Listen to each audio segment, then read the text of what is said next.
Hi అండి, welcome to Missamma చెప్పే కథలు. కథ పేరు సర్దుబాటు దిద్దుబాటు. రచయిత్రి శ్రీపతి లలిత గారు. ఈ కథ ఈనాడు ఆదివారం మ్యాగజైన్లో జూన్ నెల 2025లో వచ్చింది. ఇంకా కథలోకి వెళ్ళిపోదాము. అభి పిన్ని ఫోన్ చేసింది. వాళ్ళ బంధువుల అమ్మాయి ఏదో పెద్ద కంపెనీలో చేస్తుందట. చూడ్డానికి బాగానే ఉందట. ఓసారి కలవమంటోంది అంది శోభ. తల్లి మాటలకు విసుగ్గా, అబ్బా ఇప్పుడే పెళ్ళొద్దని చెప్పాను కదమ్మా, మళ్ళీ మొదలెట్టావేంటి అన్న అభిమన్యు మాటలకి. అంటే ఏకంగా షష్ఠి పూర్తికి అన్నీ చేసుకుంటావా అంది. 28 ఏళ్ళకి షష్ఠి పూర్తి చేసుకుంటారా కోపంగా అన్నాడు. సరే పాయింట్కి వద్దాం. ఎవరా అమ్మాయి అని అడిగిన శోభను చూస్తూ తత్తరపడ్డాడు అభిమన్యు. అమ్మాయా ఎవరు ఏంటి కంగారుగా అంటున్న అభిమన్యుని చూసి, చూడు బాబు, నేను మీ అమ్మని. ఆ సంగతి మర్చిపోయావు. నేను గమనిస్తూనే ఉన్నాను. ఈ మధ్య ఫోన్ రాగానే రూమ్లోకి పరిగెత్తుతున్నావు. ఆఫీస్కి నీట్గా తయారై వెళ్తున్నావు కనుక ఇప్పుడు అక్కడ ఏదో ఆకర్షణ ఉందని అర్థమైంది అంది నవ్వుతూ. తల్లి మాటలకు అభిమన్యు మొహమంతా ఎర్రగా అయిపోయింది. పెద్ద డిటెక్టివ్ వచ్చిందండి అంటూ వెళ్తుంటే, తొందరగా తీసుకురా అమ్మాయిని, లేకపోతే మా దారిన మేము వెతుకుతాం నవ్వుతూ అంది వెనక నుంచి.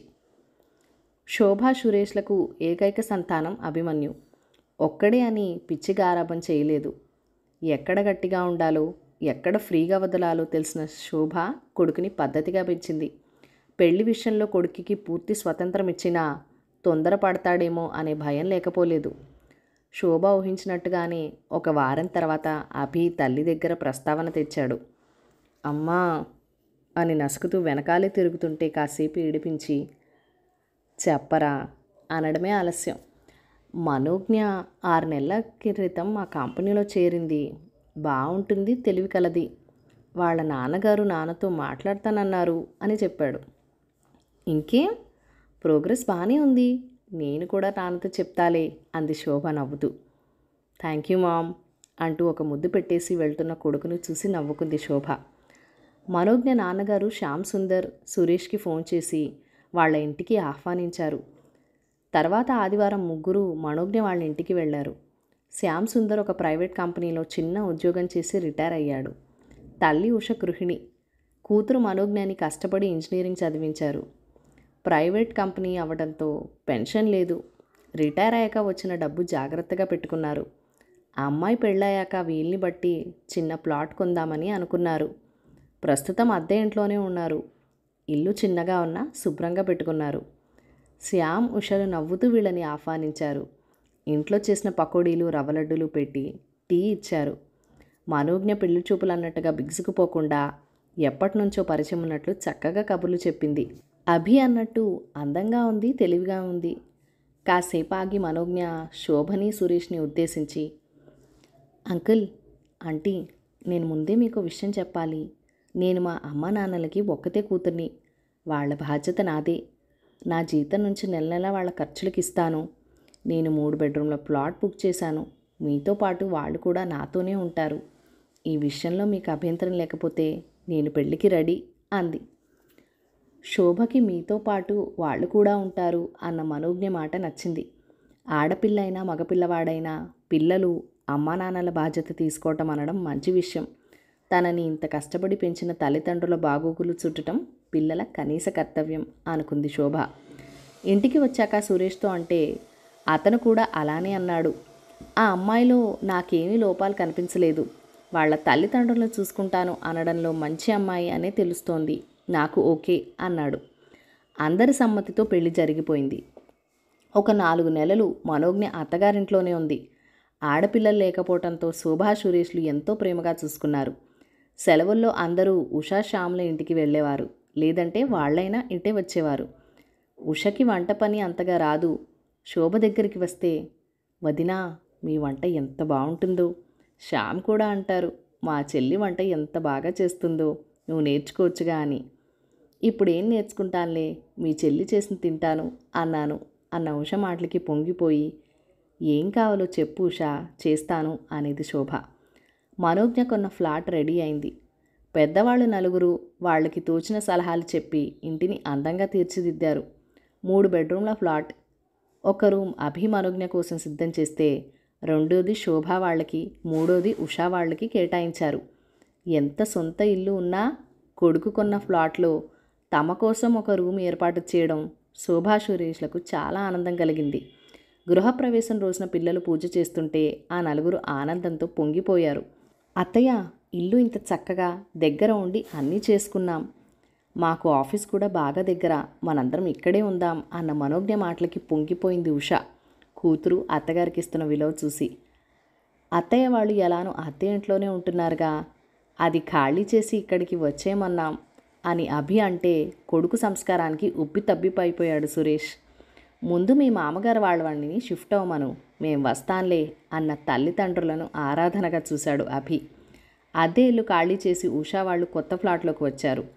అందరూ మీరెప్పుడు వస్తారు అంటుంటే శోభ కూడా ఉత్సాహపడి కొత్త ఫ్లాట్కి వెళ్ళడానికి, ఇల్లు అద్దెకి ఇచ్చి మొత్తం మారిపోదాంలే శోభ అని శోభ అంటే సురేష్ ఒప్పుకోలేదు. శ్యామ్ వాళ్ళది అద్దిల్లు, ఆ డబ్బు అప్పుకి కట్టుకోవచ్చు, మనది సొంతిల్లు, ఇంత సామాన్లు అక్కడ పట్టదు, కొంతకాలం ఉండి వస్తే మనకి పరిస్థితి అర్థమవుతుంది, అప్పుడు ఆలోచిద్దాం అన్నాడు ముందు చూపుతో. సురేష్ వారిస్తున్నా వినకుండా అందరికీ సంతోషంగా మా అబ్బాయి ఇంటికి వెళ్తున్నాం అని చెప్పింది శోభ. ఉత్సాహంగా వెళ్ళిన వీళ్ళని ఎంతో ఆనందంగా ఆహ్వానించారు అందరూ. మీరొచ్చారు, ఇంటికి కళ్ళొచ్చింది అంది సంతోషంగా ఉష. అవునమ్మా, పిల్లలు ఆఫీస్కి వెళ్ళిపోతే మాకు బోర్ కొట్టేస్తుంది, మీరుంటే మనకి కాలక్షేపం అన్నాడు శ్యామ్ సురేష్తో చేయి కలుపుతూ. తర్వాత రోజులు సరదాగా గడిచాయి. అందరూ కలిసి కబుర్లు చెప్పుకుంటూ భోజనాలు చేయటం, గుళ్ళకి సినిమాలకి వెళ్ళటం, వాకింగ్ చేయటం 6 నెలలు అలా ఆడుతూ పాడుతూ గడిచిపోయాయి. శోభ చేసిన వంటలు లొట్టలేసుకుంటూ తిన్నారు అందరూ. రెచ్చిపోయి రోజు కొత్త రకం టిఫిన్లు, భోజనంలోకి కొత్త వెరైటీలు చేయటం మొదలుపెట్టేసింది శోభ. సూపర్ బజార్లో బిల్లులు ఎక్కువై అభి టెన్షన్ పడితే, బీపీ షుగర్ ఎక్కువై శ్యామ్ సురేష్లు మూలగసాగారు. మొదట హుషారుగానే చేసిన శోభకు వంటలో ఉష సాయం ఏమాత్రం లేకపోవడంతో అలసటగా ఉండేది. ఉష కూర్చుని కబుర్లు చెప్పటం తప్ప కనీసం కూరగాయలు తరిగిస్తానని కూడా అనేది కాదు. శోభకేమో వంట చేసి పడేయడం తప్ప సర్దే అలవాటు లేదు. ఇక్కడ పనమ్మాయి ఒక్కపూటే రావడంతో ఇల్లంతా చెత్త చెత్తగా ఉండేది. ఏ టీ పెట్టుకోవడానికో వంటింట్లోకి వెళ్ళిన మనోజ్ఞకు ఆ వంటలు చూసి పిచ్చెక్కిపోయేది. ఎవరిని అనాలో తెలియక ఆ కోపమంతా అభి మీద చూపేది. మొదట్లో రూమ్లోనే ఎవరికి వినపడకుండా జరిగిన మాటల యుద్ధాలు రాను రాను ఇంటి బయటికి అందరికీ వినిపించేవి. ఇల్లు శుభ్రంగా ఉంచటం లేదని మనోజ్ఞ అంటే ఖర్చులు ఎక్కువైపోయాయని అభి అందరి ముందు అనడం మొదలుపెట్టాడు. ఆ మాటలు విన్నాక ఉషా వాళ్ళ వల్లే కొడుకుకి ఆర్థిక ఇబ్బందులు వస్తున్నాయని శోభ అనుకుంటే, కూతురు ఇల్లు శుభ్రంగా ఉంచకపోవడానికి కారణం శోభ అని ఉష అనుకుంది. దాంతో ఇద్దరి మధ్య చిన్న చిన్న మనస్పర్ధలు రావడం మొదలయ్యాయి. ఇదివరకు మీ వంట అద్భుతం అన్న ఉష ఇప్పుడు ఏమీ మాట్లాడకుండా తింటోంది. వంటంతా నేను చేస్తే తినేసి కనీసం బాగుంది అనకుండా లేచి చక్కా వెళ్ళిపోతుంది. నేనేమన్నా ఎవడికి వంట మనిషినా? సురేష్ దగ్గర శోభ సనగడం మొదలైంది. నువ్వే నేను వంట చేస్తాను అని మొదలుపెట్టావు, నిన్నెవరు బలవంత పెట్టలేదు, శోభను విసుక్కుంటూ సురేష్ గట్టిగా అన్నాడు. నెలకి తెచ్చినవన్నీ 10 రోజులు అవగొడుతుంది ఈవిడ అని ఉష శ్యామ్తో అంటే, వాళ్ళ అబ్బాయి సొమ్మేగా, నీకేంటి బాధ, చేసినవన్నీ బాగున్నాయని తినడమే కాక వదినా ఇది చేయి అది చేయి అని అడిగి మరీ తిన్నావు అన్నాడు శ్యామ్. రోజు సురేష్ పొద్దున్నే వెళ్ళి మధ్యాహ్నం వస్తుంటే ఎక్కడికి వెళ్తున్నారు అడిగింది శోభ. మన ఇల్లు శుభ్రం చేయిస్తున్నా, 4 రోజులాగి వెళ్ళి అక్కడ కొన్ని రోజుల పాటు ఉందాం అన్న సురేష్తో. అవునండి, నాకు మన ఇల్లు గుర్తొస్తుంది అంది. మర్నాడు కొడుకు కోడళ్ళు కొద్దిగా తీరిగ్గా ఉన్నప్పుడు సురేష్తో అదే మాట చెప్పాడు. ఎందుకు నాన్న, ఇక్కడ బాగానే కాలక్షేపం అవుతుందిగా అన్న కొడుకుతో. ఇల్లు అలా మూసిపెడితే పాడవుతుంది, కొన్ని రోజులు అక్కడ ఉంటాం అంటే మీ ఇష్టం అన్నాడు అభి. సెలవుల్లో మీరే అటు రండి మనోజ్ఞ, మీకు కొంచెం రెస్ట్గా ఉంటుంది అని కోడలతో అంటే అలాగే అంది వెంటనే. ఉషా శ్యాములతో కూడా మొహమాటానికి పిల్లలతో మీరు కూడా రండి ఉషా అంటే, మాకు ఇక్కడ తోచడం లేదు శోభ, మా పాత ఇల్లు ఖాళీగానే ఉంది, నిన్ననే ఆయన వెళ్ళి అడ్వాన్స్ ఇచ్చారు అన్న ఉష వంక ఆశ్చర్యంగా చూసింది శోభ. తాము సొంత ఇంటికి వెళ్ళిపోతే హాయిగా తన కొడుకు సొమ్ము తింటూ కూర్చుంటారని మనసులో తెగ తిట్టుకుంది 4 రోజుల నుంచి. అలాంటిది ఇప్పుడు వాళ్ళు కూడా వెళ్ళిపోతున్నారంటే, అయ్యో అందరం ఒకసారి వెళ్తే పిల్లలు దిగులు పడతారేమో మనసులో మాట బయటకు వచ్చింది. వాళ్ళకి అవేమీ లేవు, మనం ఎప్పుడు వెళ్తామా, ఎప్పుడు గువ్వ పిట్టలా ఇద్దరు ఉందామా అని చూస్తున్నారంది ఉష నవ్వుతూ. పోన్లే, మరి గొడవలు పడకుండా సామరస్యంగా వెళ్ళిపోతున్నాను చాలు అని ఆడవాళ్ళిద్దరూ మనసులో అనుకున్నారు. సర్దుబాటు కష్టం అనిపించగానే దిద్దుబాటు చేసి గొడవలు లేకుండా సామరస్యంగా పరిష్కారం చేసుకున్నాం అని మగవాళ్ళిద్దరూ ఊపిరి పీల్చుకున్నారు. అసలు విషయం ఏంటంటే, ఇంట్లో ఆడవాళ్ల మధ్య కొద్దిగా సమస్యలు వస్తుంటే వాకింగ్కి వెళ్ళిన శ్యామ్ ముందు సంశయించినా మనసులో మాట బయటపెట్టాడు. సురేష్ గారు, మనోజ్ఞ మాకు ఒక్కతే కూతురు నిజమే, కానీ మాకు ఒంట్లో శక్తి ఉన్నంత వరకు తన మీద ఆధారపడదలుచుకోలేదు. మా కంపెనీ వాళ్ళు నన్ను అడ్వైజర్గా ఉండమంటున్నారు. మేము ఖాళీ చేసిన ఇల్లు అలానే ఉంది. ఓనర్ మొన్ననే ఫోన్ చేసి రిపేర్లు చేయించాం, ఎవరైనా మంచివాళ్ళు ఉంటే చెప్పమన్నారు. మేమే ఉంటామంటే పాత అద్దెనే ఇమ్మన్నారు. పిల్లలు మంచివాళ్ళు, మీరు ఎంతో స్నేహంగా ఉన్నారు, కానీ ఓపుకున్నంత వరకు మేము విడిగా ఉండాలని నా ఉద్దేశ్యం. సురేష్ వైపు చూస్తూ అన్నాడు శ్యామ్. ఒక్కసారి గుండెల మీద నుంచి బరువు దించినట్లయింది సురేష్కి. తాము సొంత ఇంటికి వెళ్ళిపోతే శ్యామ్ వాళ్ళు ఏమనుకుంటారో, పిల్లలు ఎలా ఫీల్ అవుతారో అని సంశయించాడు. అలాంటిది ఈ ప్రస్తావన శ్యామ్ తెచ్చేసరికి హమ్మయ్య అనుకున్నాడు. మేము కూడా సరిగ్గా అలానే అనుకున్నాం. మాకు సొంత ఇల్లు ఉంది, ఒంట్లో ఇంకాస్త ఓపిక ఉంది. ఇల్లు అద్దెకి ఇవ్వడం ఇష్టం లేదు. పిల్లల బలవంతం మీద ఏదో కొంతకాలం వచ్చాం. కొత్తగా పెళ్ళైన పిల్లలు కూడా వైవాహిక జీవితానికి అలవాటు పడాలి. మనం ఉంటే అనవసర సలహాలు జోక్యాలు ఉండి మనస్పర్ధలు ఎక్కువ అవుతాయి. దానికంటే దూరంగా ఉండి అవసరమైనప్పుడు వద్దాం అన్నాడు సురేష్. శ్యామ్ కూడా సంతోషంగా నిట్టూర్చాడు, సమస్య ఎంత తేలిగ్గా పరిష్కారమైనందుకు. మళ్ళీ పాత ఇంటికి వెళ్తామని శ్యామ్ నెమ్మదిగా మనోజ్ఞకి చెప్తే సురేష్ అభికి చెప్పాడు.